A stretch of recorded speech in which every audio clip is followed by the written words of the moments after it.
Halo teman-teman semua, salam sejahtera untuk kita semua. Kali ini kita akan mencoba membahas tentang seputar pemalsuan data yang sering terjadi di dalam masyarakat. Nah, pemalsuan data itu sendiri adalah tindakan membuat, mengedit, atau memodifikasi dokumen asli dengan tujuan menyampaikan informasi atau data palsu, menipu atau memperdaya orang lain, atau hal itu bertujuan untuk mendapatkan keuntungan secara tidak sah. Pemalsuan dokumen itu telah terjadi di berbagai belahan dunia dan melibatkan berbagai jenis dokumen.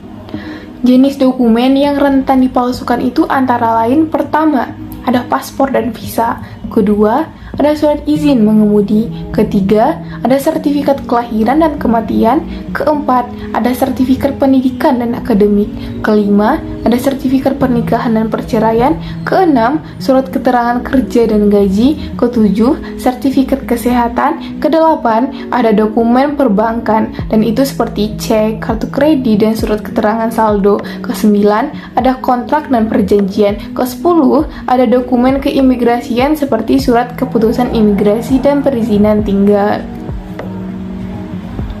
Pemalsuan dokumen itu dilakukan oleh individu atau sekelompok orang tertentu, baik itu untuk kepentingan pribadinya ataupun untuk melakukan tindakan kriminal.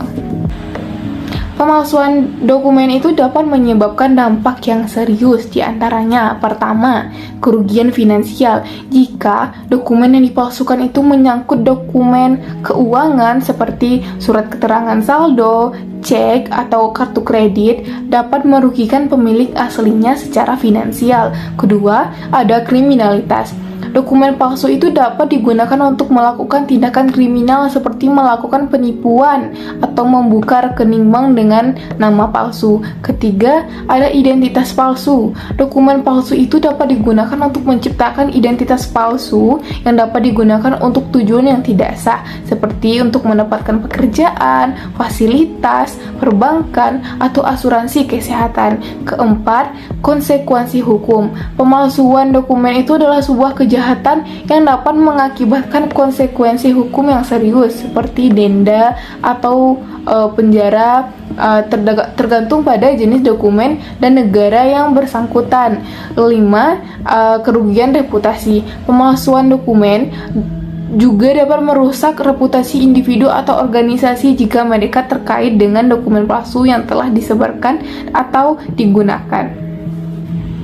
Pemalsuan dokumen itu dapat menghasilkan kerugian besar, baik itu untuk perorangan, perusahaan, atau pemerintah, serta dapat menimbulkan ancaman terhadap keamanan nasional.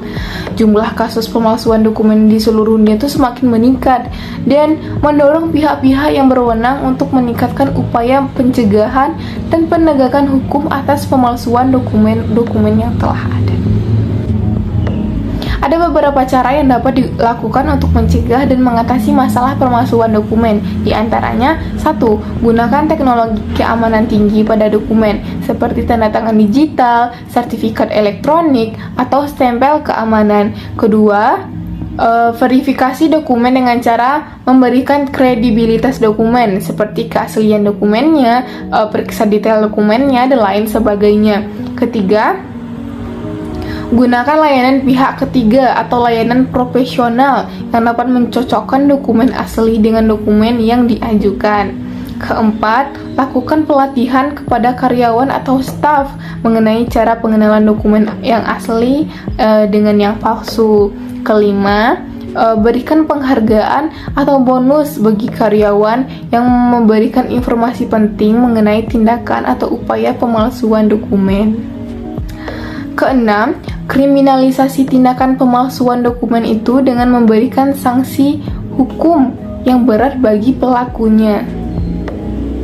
Ketujuh, pelaksanaan kebijakan sistem administrasi yang ketat untuk menangani perizinan dokumen dinas atau izin usaha sehingga memungkinkan adanya input data yang akurat. Oke teman-teman, segitu penjelasan dari saya. Semoga masih banyak referensi lain yang dapat menambah pengetahuan teman-teman semua. Kali ini saya pamit undur diri. See you.